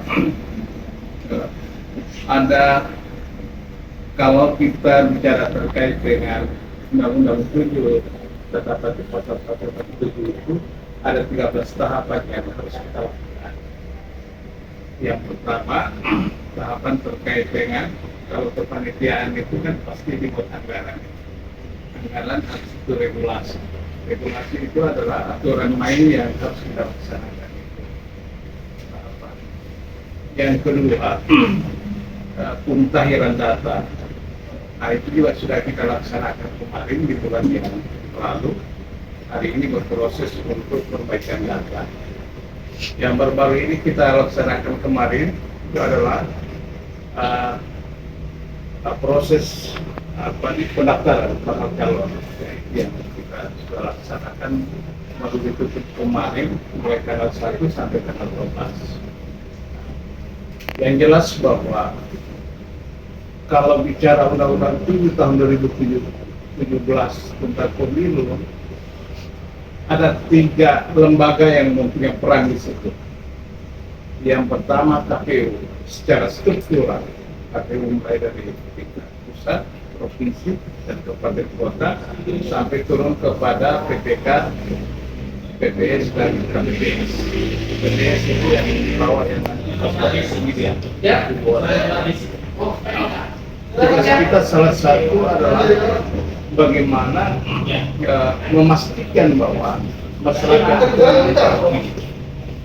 dengan syaratnya minimal usianya 17 tahun atau sudah. Tujuan dari semuanya itu bagaimana peningkatan partisipasi terhadap masyarakat.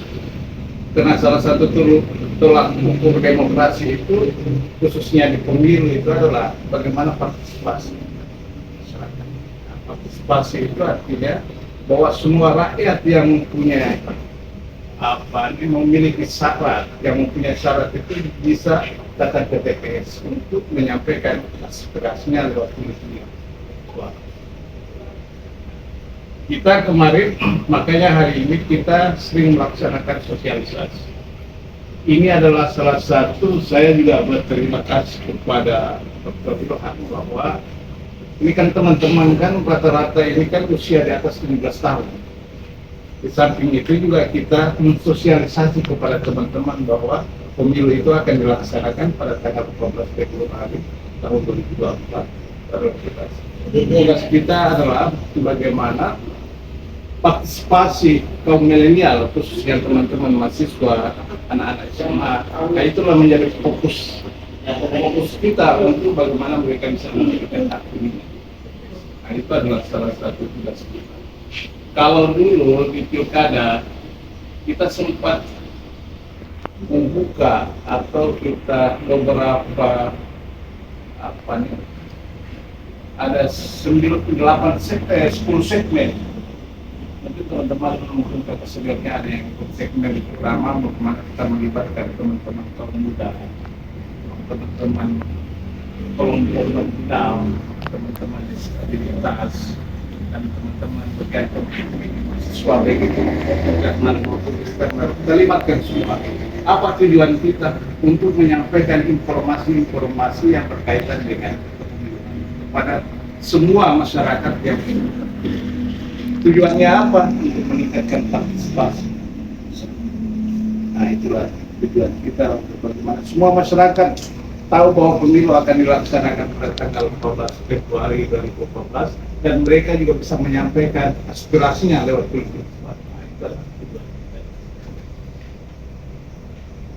Ada lagi? Saya mau bertanya, bagaimana KPU memastikan bahwa pemilihan rumput yang diselenggarakan merupakan pemilihan rumput yang adil dan bersama?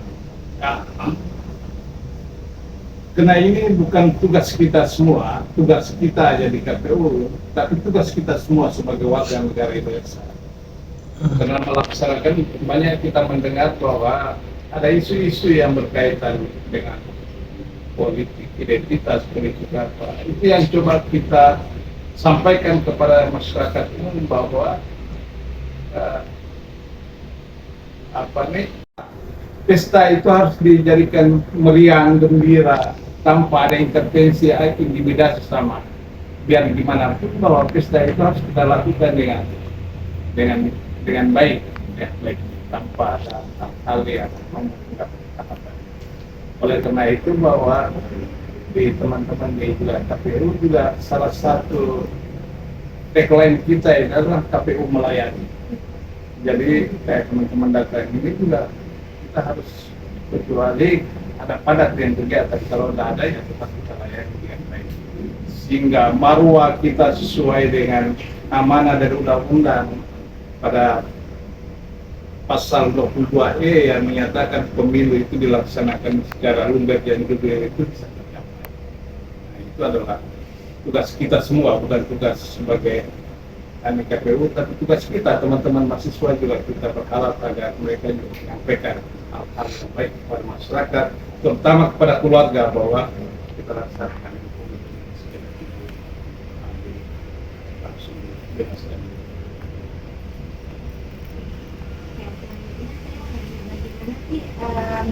KPU ini memastikan bahwa proses pemilihan umum yang demokratis ini sesuai dengan prinsip-prinsip yang ada di dalam Pancasila. Karena KPU ini adalah sebagai lembaga secara teknis, tadi yang belum dijelaskan. Ada 3 lembaga kalau menjadi kewenangan, 3 lembaga besar yang diatur di Undang-Undang 7 tahun 2017 tentang pemilu. Itu yang pertama KPU secara teknisnya, Bawaslu itu secara pengawasannya, yang ketiga adalah namanya DKPP. DKPP itu artinya bahwa lembaga terkait dengan kode etik. Ketika KPU Bawaslu itu melaksanakan kecurangan, maka ada lembaga yang mengadili. Itulah tugasnya DKPP untuk mengadili. Maka tentunya juga kita melaksanakan juga yang pertama KPU melaksanakan itu dasarnya adalah undang-undang. Undang-undang jelas bahwa kalau kita baca pasal 3 di undang-undang di tahun 2000 ada prinsip-prinsip sebagai penyelenggara. Yang pertama dia harus mendiri itu artinya tanpa intervensi dari pihak manapun. Yang kedua dia harus jujur menyampaikan sesuai dengan regulasi yang ada. Yang kedua dia harus taat dengan kepastian hukum. Jangan sampai dia menyampaikan tidak melenceng dari aturan yang ada. Yang ketiga dia harus profesional, profesi dalam melaksanakan. Nah, prinsip-prinsip itu ada 13 prinsip itu yang menjadi pegangan KPU untuk mencapai itu. Jangan sampai pemilu itu prinsip itulah sebagai bagian daripada sebagai penyelenggara. Tentunya itu juga tidak terlepas dengan dasar-dasar Pancasila. Karena prinsip itu kaitan erat dengan kalau kita bicara Pancasila pada poin 1, ketuhanan yang Maha Esa. Jadi ketuhanan yang Maha Esa itu kan semua kita ini kan diberikan kewenangan, memberikan hak agama masing-masing. Tentunya di agama itu juga sudah dijelaskan tentang etika kita dalam melaksanakan. Sehingga itu ada kaitan semuanya di situ. Kalau saya kuat sudah ini kita, secara spiritual kita, insya Allah kita akan berjalan itu juga secara aman dan kembali kepada kita aja. Dan juga teman-teman ini juga kita berharapkan untuk memberikan masukan kepada kita. Kalau kita sudah bingung, kalau lagi mahasiswa itu berikan masukan kepada kita. Karena kami yakini bahwa mahasiswa itu adalah sebuah agenda. Menyampaikan aspirasi ini untuk memperbaiki masa depan pemilih. Tentunya ada kaitan. Ini memiliki program untuk meningkatkan pemahaman masyarakat tentang demokrasi dan pentingnya berpartisipasi dalam pemilihan. Seperti yang saya sampaikan di awal tadi, bahwa di pilkada kemarin kita pernah menyusun ada 10 segmen. Segmen itu untuk melakukan sosialisasi kepada masyarakat. Makanya di hari Jumat ini, insya Allah ini, di teman-teman di Farmas Partisipasi Masyarakat akan melakukan roadshow ke sekolah-sekolah. Sekolah itu nanti juga kita akan agenda kita itu ke kampus-kampus, menyisir ke kampus-kampus, menyisir kepada teman-teman kelompok organisasi, baik itu internal kampus maupun eksternal kampus. Kita akan mengundang teman-teman semua untuk melakukan sosialisasi tentang tahapan-tahapan yang dilakukan oleh KPU.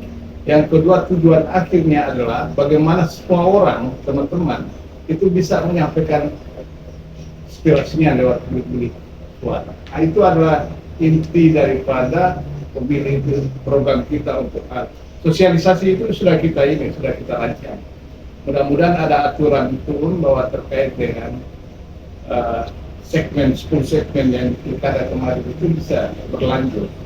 Karena apapun kita lakukan itu paling tidak ada dasarnya untuk kita melakukan. Kalau tidak ada dasarnya, susah juga untuk persoalan pertanggungjawabannya.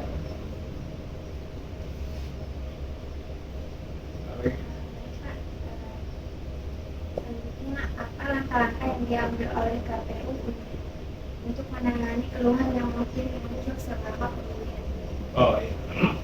Memang kita sadari bahwa dalam proses perjalanan demokrasi itu tentu ada kekurangan dan ada kelebihan.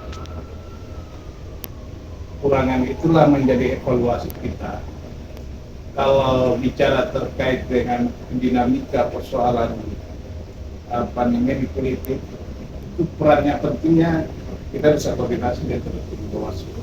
Itu menjadi kewenangan full dari teman-teman Bawaslu untuk mengantisipasi jangan sampai demokrasi ini terganggu. Yang kedua, penguatan kita lagi adalah penguatan secara kelembagaan. Kelembagaan juga menjadi penguatan kita untuk memberikan advokasi kepada petugas-petugas kita untuk melakukan tugas dan wewenang dan kewajiban sesuai dengan regulasi. Itu yang menjadi peran kita untuk kita laksanakan, dan setiap kegiatan kita, dan nanti saya sendiri juga bersama dengan teman-teman akan turun ke kelurahan-kelurahan yang di PPS untuk penguatan itu secara kelembagaan, sehingga jangan sampai kita dipandang bahwa ini turun dari tapi penguatan itu kelembagaan, bahwa bekerja sesuai dengan regulasi yang ada, bekerja pada dasarnya pada prinsip-prinsip sekolah negara. Itu adalah tugas-tugas kita semua. Dan sekali lagi juga saya juga menitik beratkan kepada rekan-rekan, kalau teman-teman, kalau ada PPS kita, PPK kita yang larinya miring-miring, tolong diberitahu kepada kita. Karena ada beberapa PPS itu sudah kita sidang kemarin dan kita keluarkan karena tidak sesuai dengan prinsip. Hari ini sebentar lagi kita ada PAG setoran pergantian di atas. Jadi kalau ada masuk laporan, ada dugaan, kita proses, kita minum buktinya kuat, ya. Baik menjaga kelembagaan desa, lembaga ini di pusat desa. Apa yang dilakukan oleh KPU untuk memastikan bahwa dalam pemilihan umum ini tidak menjadi sarana bagi praktik kecurangan atau bohong? Jadi KPU sebagai lembaga teknis itu ibaratnya bahwa kalau dalam pertandingan bola itu biasanya kita jadi panitia. Mereka yang mendaftar ke kita menentukan aturan, minimal bertanding itu harus ada 11 orang, harus ada substitusinya, penggantinya. Kalau wasit, kalau ada pelanggaran, wasit.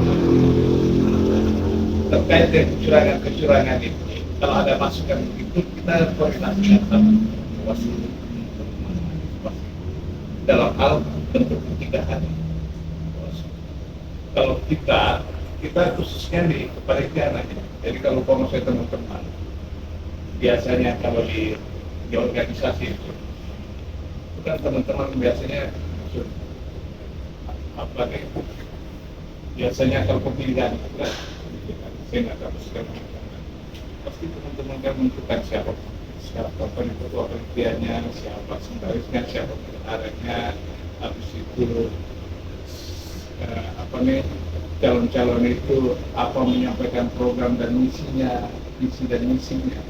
Nah, sepertinya begitu. Tidak jauh, karena sebagai teknis, sebagai panitia, namanya juga panitia. Tapi ada aturan yang harus kita taati. Makanya sering bilang sama rekan-rekan semua. KPU, Bawaslu, dan BKPP itu kitabnya adalah nomor 60 tahun 2017. Karena semua dasar aturan itu ada di situ, baik proses pencegahan, proses pelaksanaan itu, mendaftar error atau semua aturannya ada. Nanti ada turunan, ya peraturan KPU, nanti ada surat dinas dari KPU. Itulah menjadi rujuk kita sebagai dasar kita untuk melaksanakan kegiatan. Tapi antisipasi perlu kita antisipasi.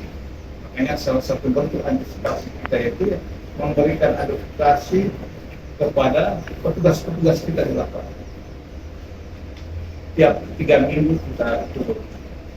Ini mungkin di kecamatan ini, nanti ini kecamatan ini harus dijual untuk penguatan mereka jadi terjadinya hal-hal yang terjadi. Kita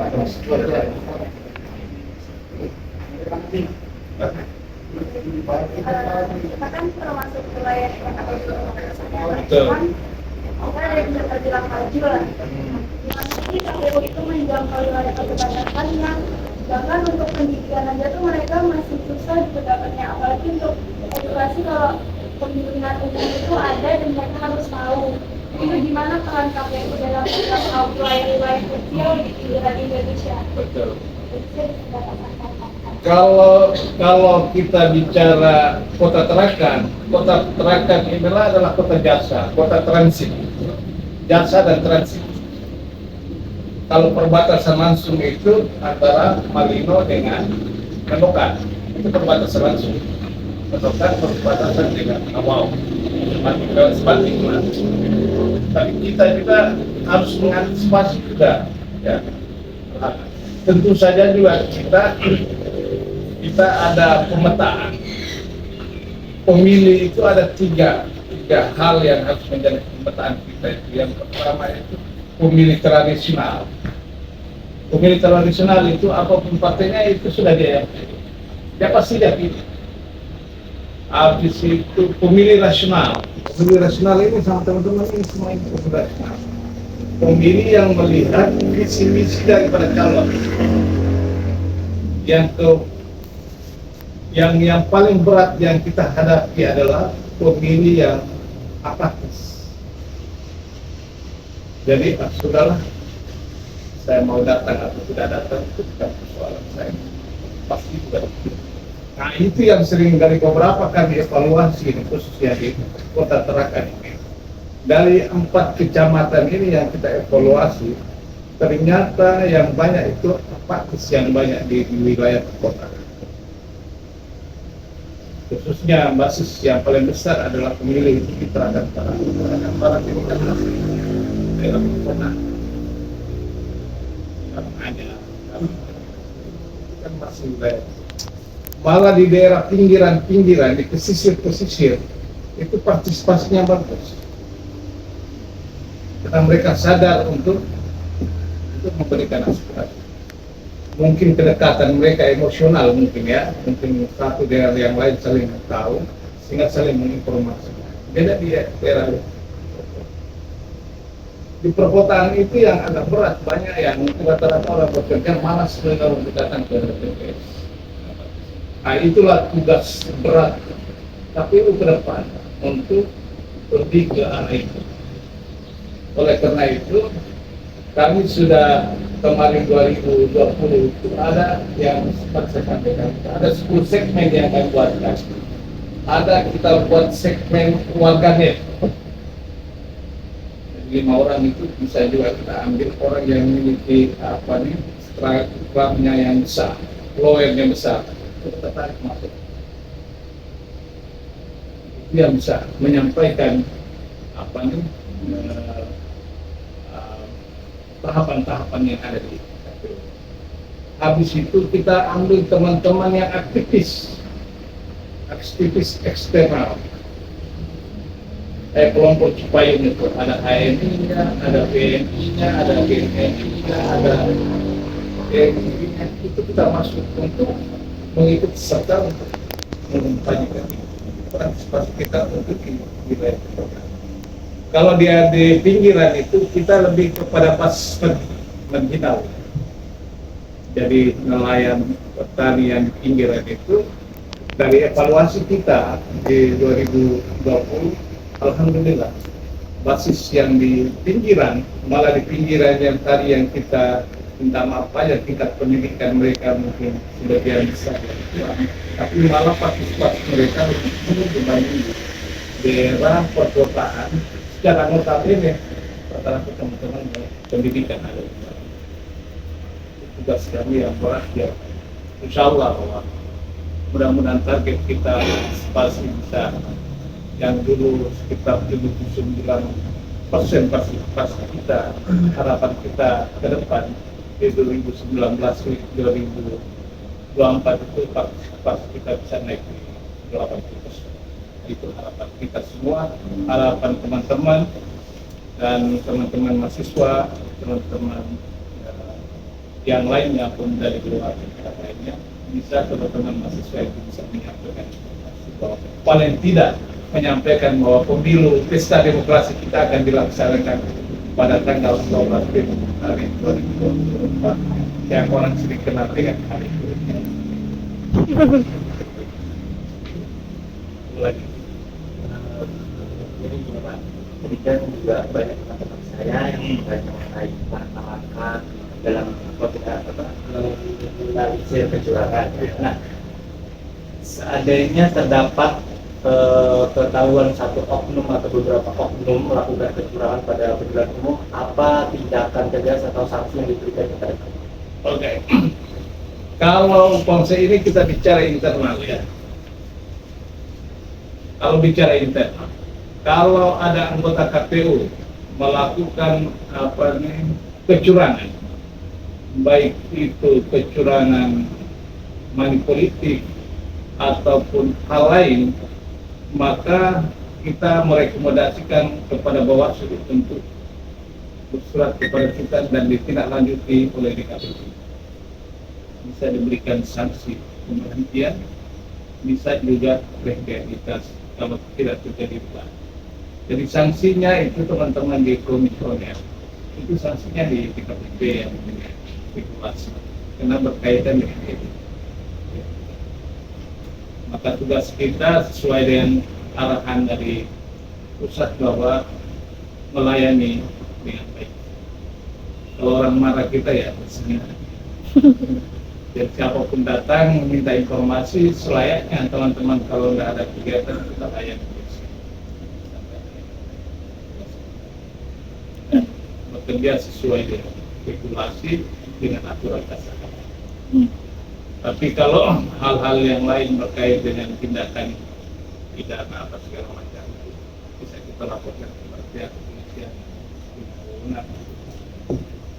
Kalau masih kita ada komunikasi kita uang apa segala macam, pasti ada rekomendasi materi untuk kepolisian dan tidak saksi pada tergantung dengan kasus yang apa yang Jadi ada darah atau info ada lah. Kalau konsep kalau sana kalau konsep kita korupsi ya atau bukan korupsi ya biasanya itu orang ini pak.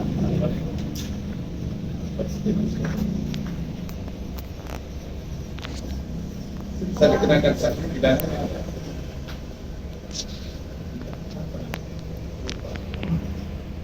Tapi yang jelas bahwa kalau misalnya kita bekerja tidak sesuai itu, pasti Bawaslu sudah memberikan rekomendasi.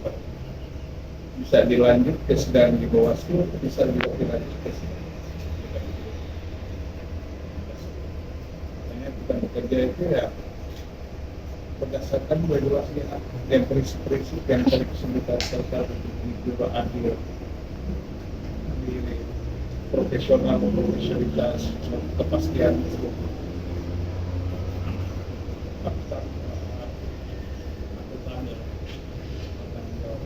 Itu tidak menjadi prinsip kita. Dan kedua, KPU bekerja sepenuh waktu. Tidak ada hal ini merah, karena merah tidak ada. Jadi dia bekerja terus. Tapi terjadi KPU itu kadang pulang sampai bekerja sepenuh waktu yang sudah kita tantangkan secara baik. Saya demokrasi atas waktunya dan ilmunya di sini jadi semua tahu apa itu tugas KPU yang bagaimana cara saya juga berharap bahwa teman-teman ini kalau bisa nanti ya kalau saya KTP kalian itu berdekatan dengan TPS yang ada bisa masuk sebagai penyelenggara di TPS. Karena kemarin itu saya di utara, khususnya di utara, banyak saya gunakan teman-teman yang siswa sebagai pentar di kerja. Ya kalau kita hitung itu kerjanya 2 bulan sesuai dari kelas. Kalau seminggu aja pendataan ini sudah selesai. Kalau lumayan matanya bisa nambah-nambah. Ya Pak. Jadi saya berharap bahwa kalau saya secara pribadi dan teman-teman itu karena ini ke depan ini adalah dia pakai sistem teknologi semua, aplikasi. Nanti waktu di TPS juga kita harus pakai Sirekap, harus foto langsung dengan planonya yang besar itu. Langsung kirim dapur kapal. Makanya diharapkan teman-teman yang juga paham ya. Paling tidak teman-teman. Harapan saya ke depan juga teman-teman yang mahasiswa banyak yang terlibat di dalam itu. Nanti kita coba untuk kalau umpama saja mahasiswa ini bisa terbentuk, ada dasarnya pasti kita sosialisasikan ke kampus. Paling tidak kampus. Saya juga alhamdulillah juga salah satu bagian dari BPS. Bulan kemarin ya sudah kembali bulan paling. Memang kesempatan saya ketemu banyak ini saya pernah itu profesor yang